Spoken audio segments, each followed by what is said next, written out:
सर्व मनोकामनाओं की पूर्ति हेतु रविवार का व्रत श्रेष्ठ है।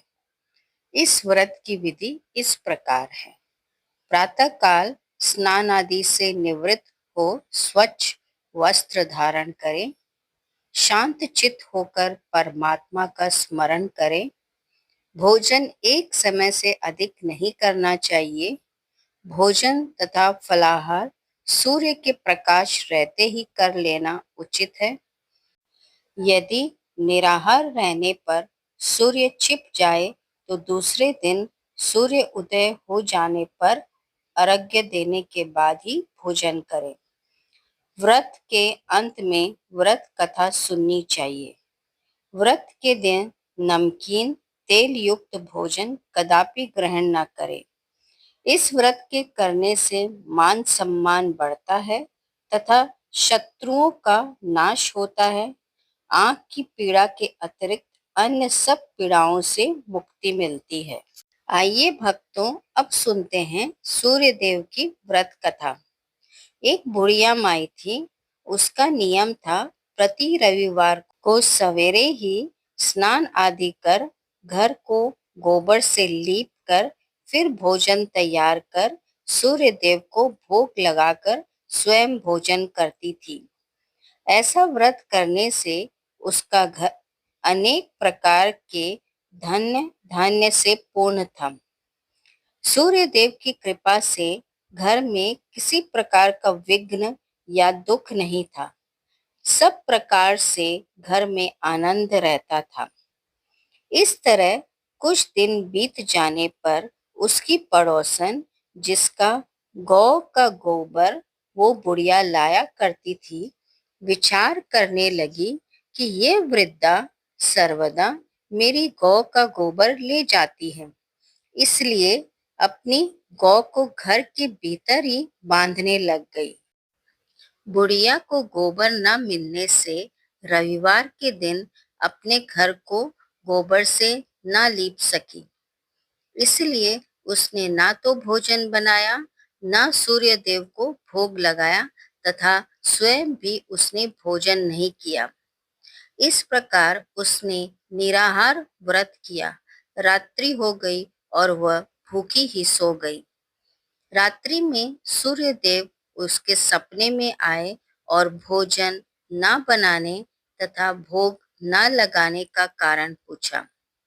वृद्धा ने गोबर न मिलने का कारण सुनाया तथा सूर्य देव ने कहा कि माता, हम तुमको ऐसी गौ देते हैं जिससे सभी इच्छाएं पूर्ण होती है, क्योंकि तुम हमेशा रविवार को घर को गौ के गोबर से लीप कर भोजन बनाकर मेरा भोग लगाकर खुद भोजन करती हो। इससे मैं खुश होकर तुमको वरदान देता हूँ। निर्धन को धन और बांझ स्त्रियों को पुत्र देकर दुखों को दूर करता हूँ तथा अंत में मोक्ष देता हूँ। स्वप्न में ऐसा वरदान देकर सूर्य देव तो अंतर्ध्यान हो गए और वृद्धा की आंख खुली तो वह देखती है कि आंगन में एक अति सुंदर गौ और बछड़ा बंधे हुए हैं। वह गाय और बछड़े को देखकर अति प्रसन्न हुई और उसको घर के बाहर बांध दिया और वहीं खाने को चारा डाल दिया। जब उसकी पड़ोसन ने घर के बाहर एक अति सुंदर गौ और बछड़े को देखा तो द्वेष के कारण उसका हृदय जल उठा और उसने देखा कि गाय ने सोने का गोबर किया है। वह उस गाय का गोबर घर ले आई और अपनी गाय का गोबर उसकी जगह पर रख गई। यह वह नित्य प्रति ऐसा ही करने लगी और सीधी सादी बुढ़िया को इसकी खबर ही नहीं होने दी। तब सर्वव्यापी सूर्य देव ने सोचा कि चालाक पड़ोसन के कर्म से बुढ़िया माई ठगी जा रही है, तो सूर्य देव ने संध्या के समय अपनी माया से बड़ी जोर की आंधी चला दी। बुढ़िया माई ने आंधी के भय से अपनी गौ को भीतर ही बांध लिया। प्रातःकाल जब बुढ़िया माई ने देखा कि गौ ने सोने का गोबर दिया है, तो उसके आश्चर्य की सीमा न रही और वह प्रतिदिन गौ को घर के भीतर ही बांधने लगी। उधर पड़ोसन ने देखा कि बुढ़िया माई गौ को घर के भीतर बांधने लगी है और उसका सोने का गोबर उठाने का दाव नहीं चला, और वह ईर्ष्या और डाह से जल उठी और कुछ उपाय न देख पड़ोसन ने उस देश के राजा की सभा में जाकर कहा, महाराज, मेरे पड़ोस में एक वृद्धा के पास ऐसी गऊ है जो आप जैसे राजाओं के ही योग्य है। वह नित्य सोने का गोबर देती है।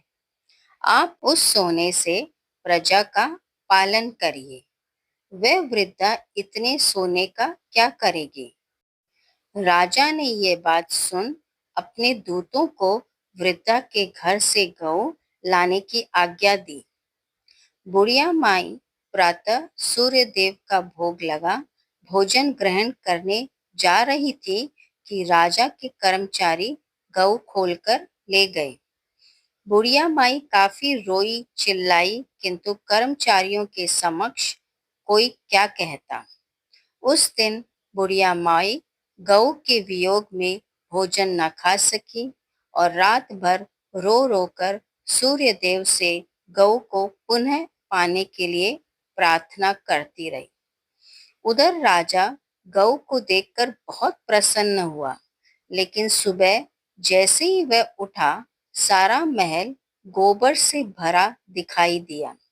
राजा ये देख घबरा गया। सूर्यदेव ने रात्रि में राजा को स्वप्न में कहा, हे राजा, गाय बुढ़िया माई को लौटाने में ही तेरा भला है।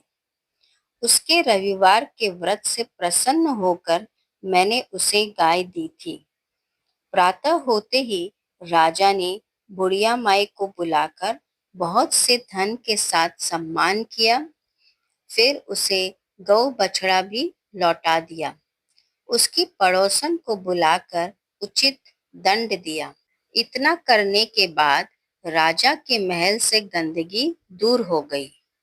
उसी दिन से राजा ने नगरवासियों को आदेश दिया कि राज्य की तथा अपनी समस्त मनोकामनाओं की पूर्ति के लिए रविवार का व्रत रखा करो। व्रत करने से नगर के लोग सुखी जीवन व्यतीत करने लगे। कोई भी बीमारी तथा प्रकृति का प्रकोप उस नगर पर नहीं होता था। सारी प्रजा सुख से रहने लगी।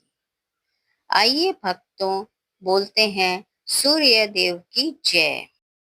भक्तों, आप अपने इस चैनल को लाइक, शेयर और सब्सक्राइब करें और कमेंट बॉक्स में जय सूर्य देव अवश्य लिखें। धन्यवाद।